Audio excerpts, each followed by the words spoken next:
Hey, Vishal.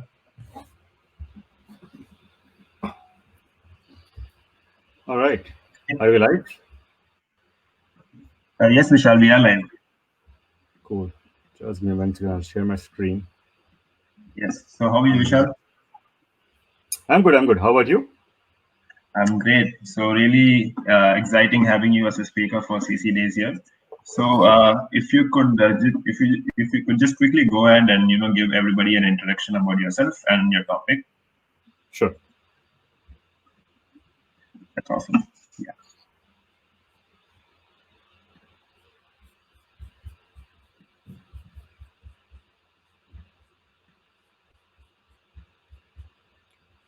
Right.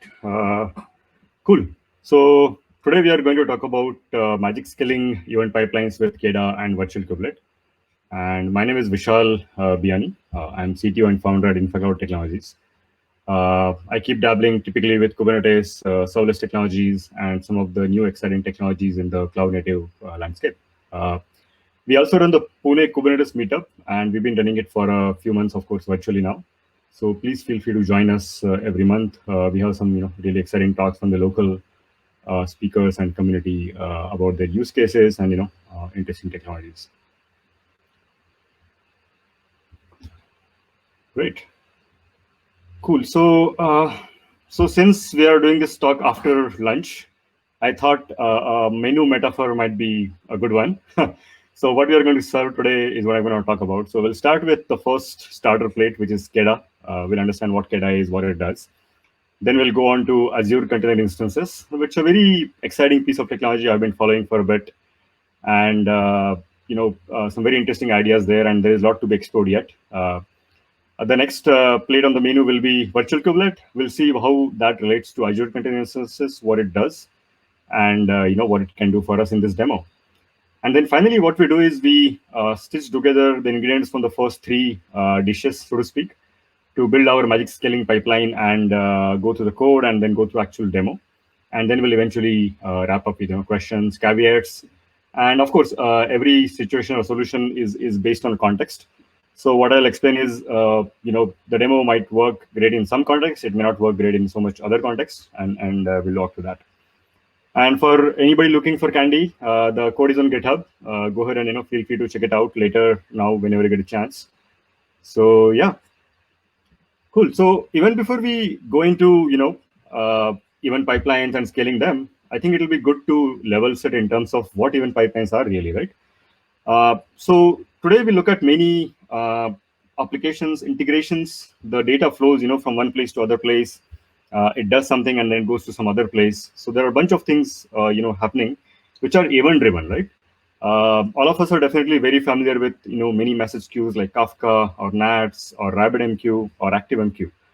And inherently, all these pipelines are event-driven. An event happens somewhere, and that gets pushed into either a message queue or someplace. And then that message queue triggers a worker thread, which might be processing something and then passing that message further on down the lane into the pipeline, so to speak, right? And the typical characteristics of these kind of workloads is that you suddenly need a lot of compute capacity. So let's say every minute some event happens somewhere and that produces 1,000 impressions or events. We are basically talking about just for that 1 minute after an hour, all the 1,000 events kind of need to be processed, right? So and then once the events have been processed, I think you want to scale down the compute to zero, kind of stay idle. That's the typical characteristics again, right?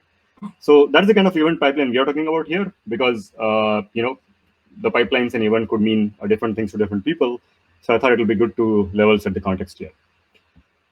All right, so let's start with the first dish, Keda. So what is Keda? So Keda is an open source project from Microsoft.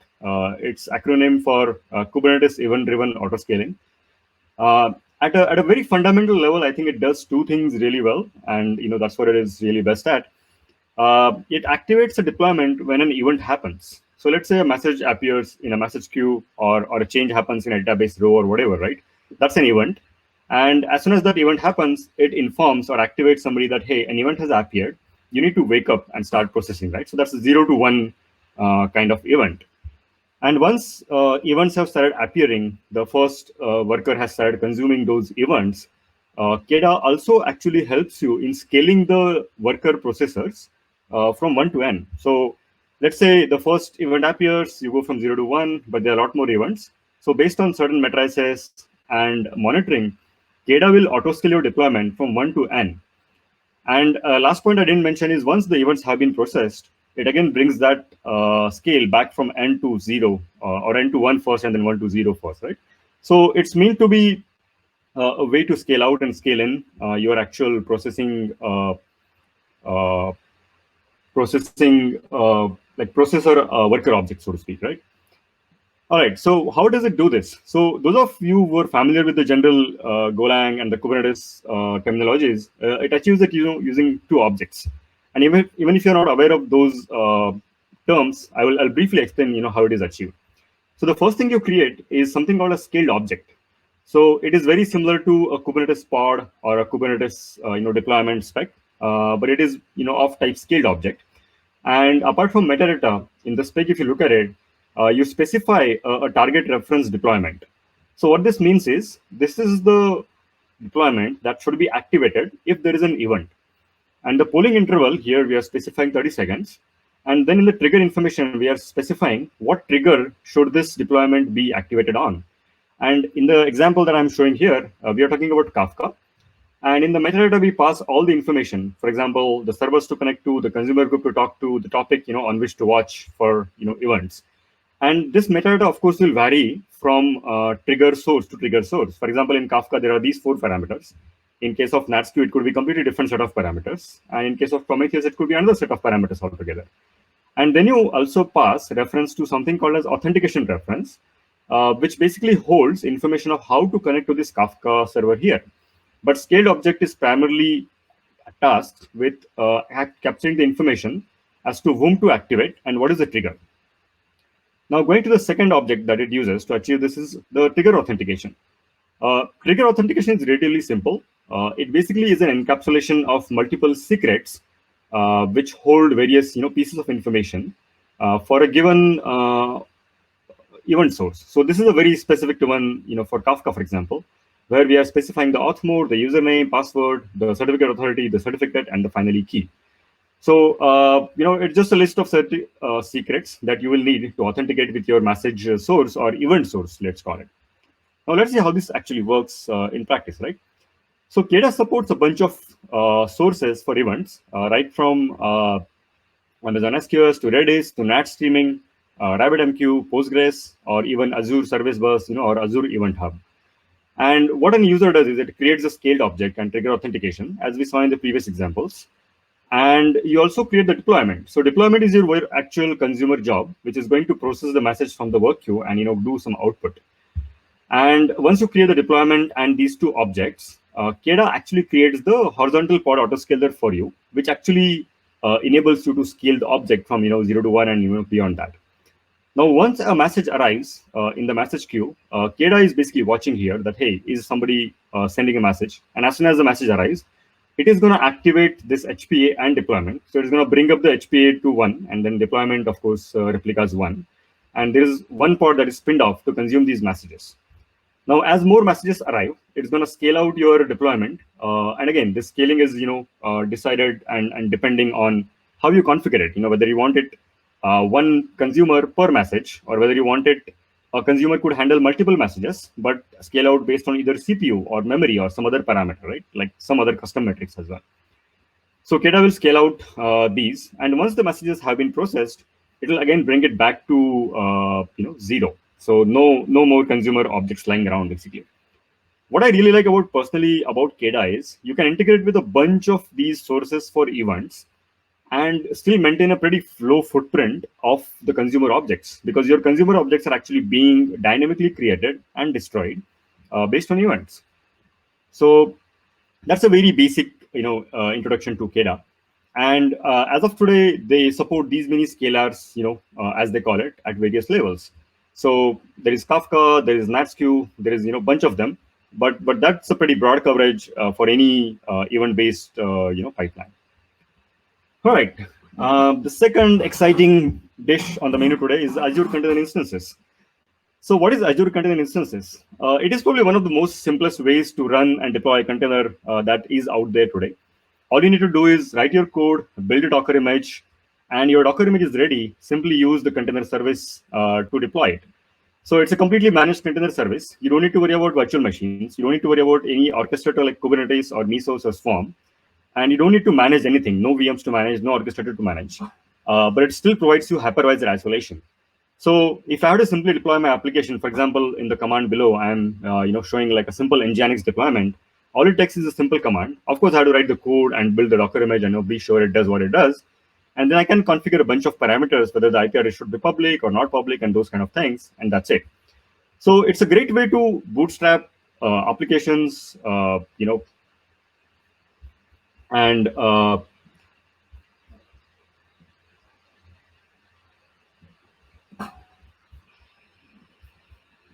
from just a source code and a Docker image. Sorry, I was just not on full screen, so I just changed that. So that to me is a very useful service to bootstrap applications. All right, the next thing on the menu is virtual kubelet. So what is virtual kubelet? So for those of you who are aware, in Kubernetes, there is something called as kubelet. A kubelet is nothing but responsible for managing a given node in the Kubernetes cluster. So if you have 10 nodes running, you basically have 10 kubelets running, one on each node. And it manages everything that is on that node, all the containers running, all the networking, the traffic, the storage, and stuff like that, right? So virtual node is nothing but like virtual kubelet is nothing but a kubelet, but it is virtual in the sense there is no real node that you're managing here, but you're managing an external service. And as of today, virtual kubelet supports a bunch of services. So ACI being one of them, the one that we saw in the previous few slides, Azure Container Instances. It also has support for Fargate. It has support for Ali Cloud's container service and a bunch of other services. And inherently, what you do is when you say I want to schedule a pod on this virtual kubelet, you specify certain taints and tolerations to make sure it goes on that node. But inherently, you're scheduling that pod or container on an external service like ACI or Fargate. So technically, you're dealing with the same interface of Kubernetes, writing a manifest and deploying into Kubernetes, but it is running somewhere else. For example, in this case, ACI, right? Now, how do you do that? So first of all, of course, you'll need to install virtual kubelet in your Kubernetes cluster, and then connect that to a provider. In our case, the provider is ACI, which is Azure Container Instances. And we'll again quickly look at how to configure that, how to install that in the demo section. And then once you do that, you'll actually see a virtual node in the cluster. So let me quickly show that.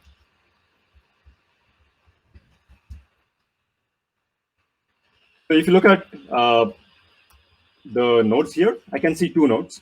One is a real node, which is from AKS pool, and the other is a virtual kubelet node. It is a ready state, and it has specific version running on it. So you get two nodes, and you can schedule your workload on any one of the nodes, the normal machine node or a virtual kubelet node, basically.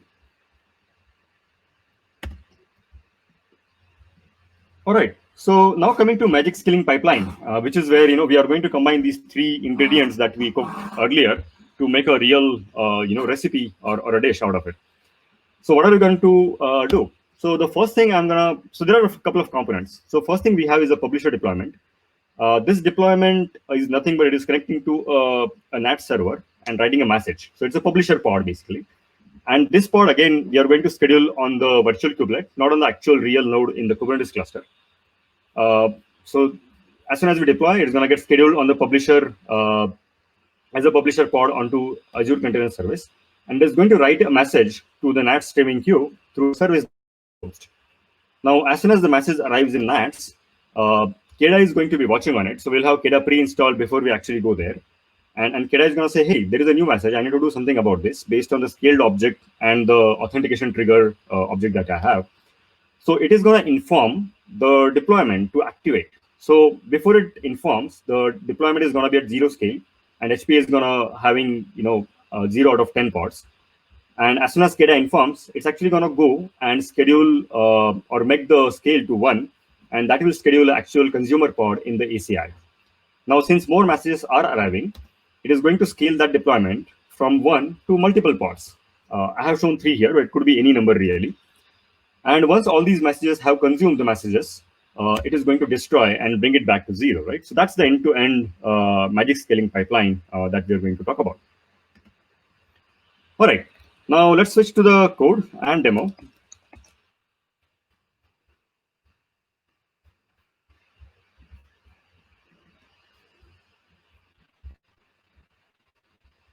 Cool. So this is the same code base that I showed earlier, which is on the GitHub as well, and you can go and check it out.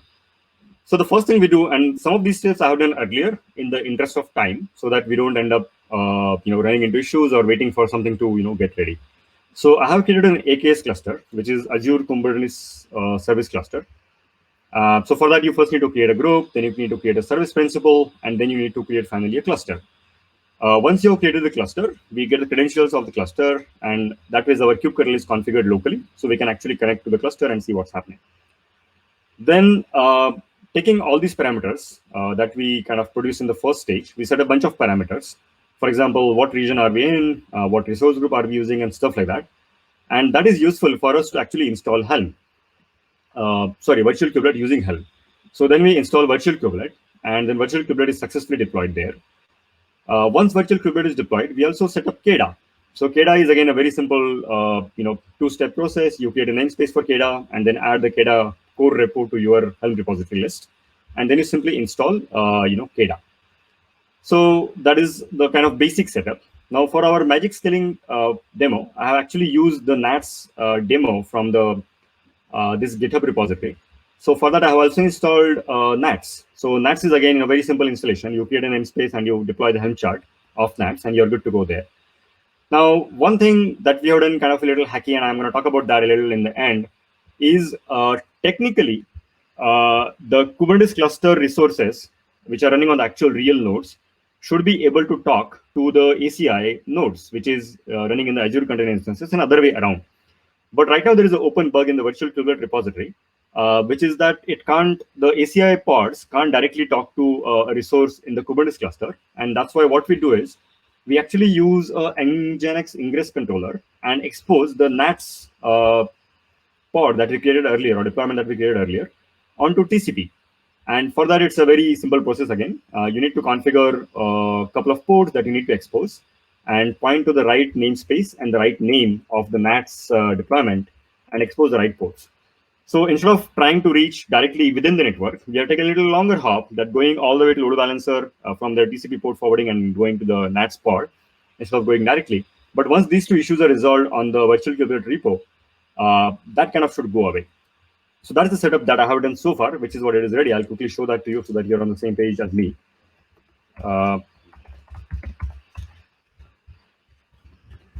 So I have Nats running in the Stan namespace, and then I have Keda running in the Keda namespace. And you can see there is Keda operator, and then there is Keda operator metrics API server. These are two components that Keda deploys. And in my normal or default works namespace, I have the Nginx ingress controller running, and then virtual kubelet deployed as well. And just to confirm, my virtual kubelet is running still fine. Just let's check the logs, and that's looking good. Great. Cool. Now let's go and look at the other components that we are going to use. So the deployer pod, which is what we talked about earlier on. I'll just go back to the diagram so you're also on the same page. So this deployer pod or the publisher pod is what a simple Nats writer. And if you look at the last section, the line number 31 to 40, these tolerations and node selector ensure that this pod doesn't get scheduled on the normal node, but on the virtual kubelet node. So this is on the deployment pod. Similarly, we also have a subscriber pod. And again, very similar, we have basic definitions, the replicas, the image that we use, and a bunch of parameters. But I think the last part is what is important, that it's a node selector and the tolerations, which ensure that this pod actually goes to the virtual kubelet and not to the normal node. And then also we have the scaled object, which is a Keda scaled object, right? So as you can see, we have defined the scaled object, and we have defined a bunch of parameters. But the most important part, we are referencing here to the subscriber pod's deployment name. And since we are going to deploy the same namespace, I don't need to specify the namespace here. But GoNet sub is what the subscriber pod is, as you might have seen in the deployment here, right? And then we are saying the polling interval has to be 10, the cooling down period has to be 30, and a bunch of other parameters, and then pointing to the actual NAT server. Now, you must be asking me, hey, where is my trigger authentication object? So in case of NATs, we haven't configured any trigger authentication object. Right now, we're just using a simple open NAT without any authentication, just for the sake of brevity of this demo. But you can technically do that. All right, so that's like the code walkthrough. Now, I would say let's go ahead and deploy and see if it works.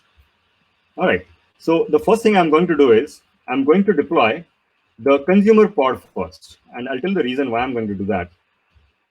Because my consumer pod has to be ready before the publisher pod puts some messages, right? So I'm going to do slightly other way around. Let's go back to the CLI and do that.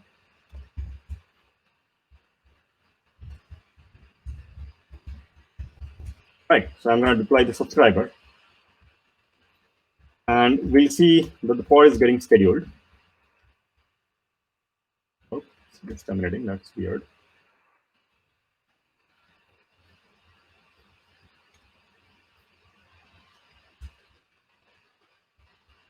Oh, I see what's happening.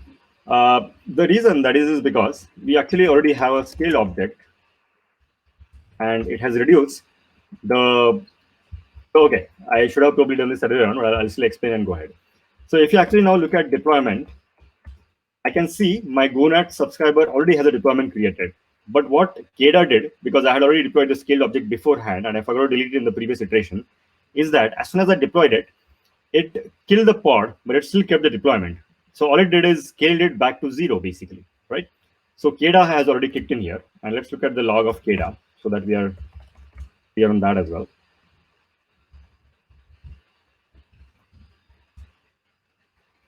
So yeah, so it has picked up the deployment, and it says, hey, I have identified a deployment, for which you already have a scaled object, and I'm going to scale it back to 0 because there's nothing happening right now, right? Now, let's deploy the second component rather. And I'm going to keep this in the watch mode so that we see the new pods getting created as we go through. And also, let's look at, is there any container in the Azure container instances? So we can see nothing here. That means there is no container running in the Azure container service right now. Now let's go ahead and deploy the publisher pod. So this publisher pod is not managed by Keda for obvious reasons. Now, as we have deployed the publisher pod, we should be able to see it in the AZ or the container instances.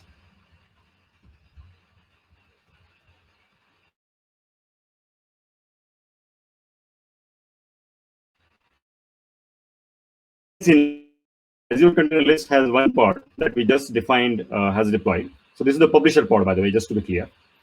But on the other hand, also see that suddenly the number of subscriber pod has started going up. So let's see what's happening there.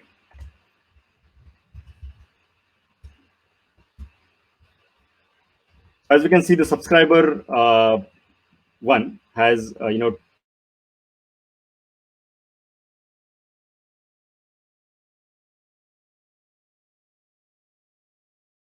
bunch of them are getting created.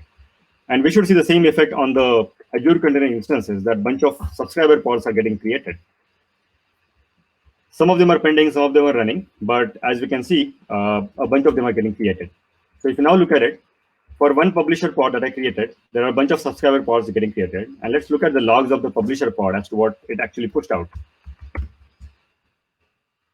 As you can see, the publisher pod published about 10 odd messages, I believe, roughly 10. I might be wrong a little bit there. And for each message, Keda has actually created like one subscriber, container, so to speak. Some of them have failed, but most of them have succeeded. And we might restart that one subscriber pod. Now, what will be interesting is if you go and look at the subscriber pods, and let's look at the logs of one of them, maybe. So it received a bunch of messages, 3 messages. That is 2mm2h. Let's look at another one, maybe. That received message number, some other message numbers. And similarly, let's look at a little bit at the bottom. Yeah, so as you can see, the messages have been consumed by these subscriber pods, and they are still executing, I believe. As long as we keep the publisher pod running, it'll keep running, I believe. So now let's go ahead and delete the publisher part.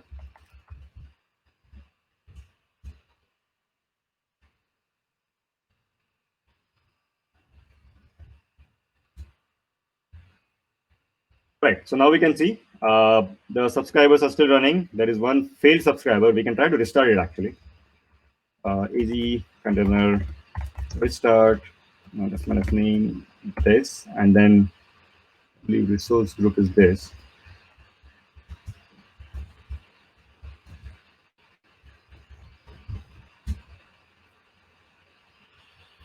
That's gonna take a while.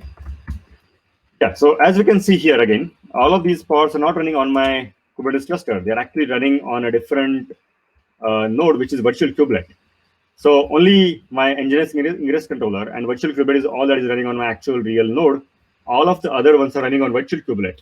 So technically, I haven't provisioned a single new machine, but I'm able to process all the messages that I came, and they kind of pass through. And also to show you the nodes again, so we have just one node Kubernetes cluster, and the other node is really a virtual kubelet cluster. A couple of them have failed. Let's see what's going wrong with them. We can maybe do like a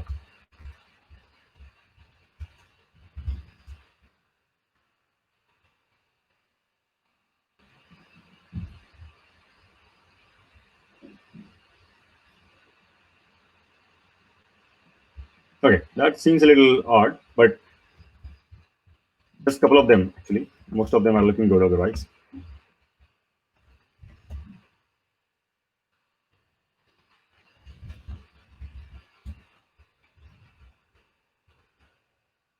Cool. As we can see, many of them have succeeded.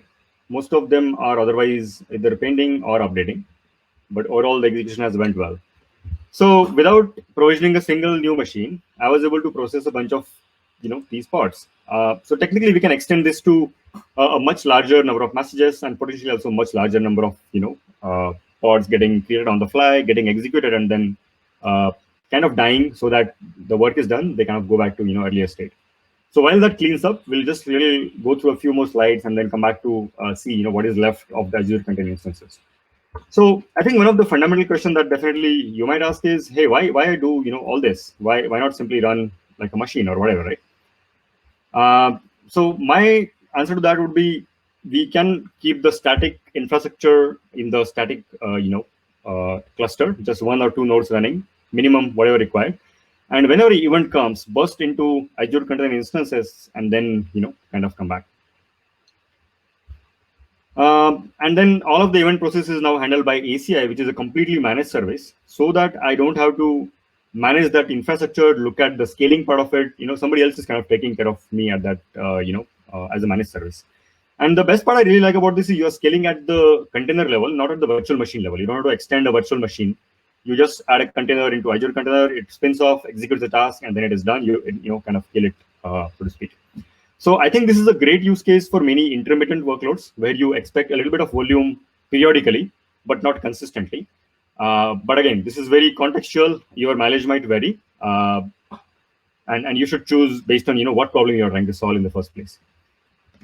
And a couple of caveats and hacks. As I mentioned earlier, because of one bug in the kubelet, virtual kubelet, the ACI kubelet pod can't directly talk to NATs, although they are in the same cluster technically. And that's why we had to expose the NAT server publicly. And the other, not caveat, but more like something I took a shortcut is, if you look at the HPA, let me go back and show the CLI once more. If you look at the targets, it says unknown. So this unknown comes from the fact that we haven't tied up this HPA to a metric server, and it can't determine based on certain factor like CPU or memory whether to scale out or scale in or whatever of that sort.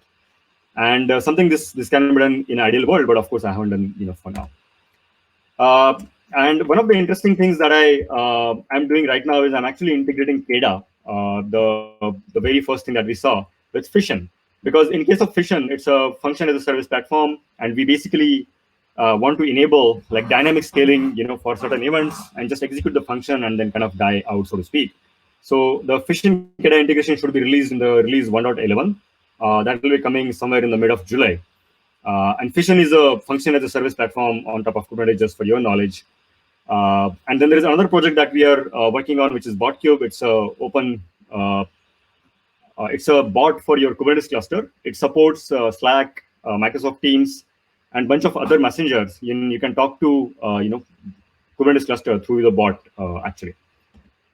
And lastly, one small kind of plug from outside. We have a CNCF webinar that we are presenting on BotCube next Thursday. It'll be at 10:30 IST. So this is 10 PST in the night. And we'll be talking about how do we use BotCube for various auditing and reporting use cases for our customers. All right, so I think I'm kind of done with my session and demo. I'll just read out the questions and probably answer them. Is that okay? All right, so the first question is from Manoj. Knative and Keda have some commonalities like event-driven HP, etc. Any thoughts on when one should be used over the other? So I think this is a very good question. I think what Keda does is purely from the source of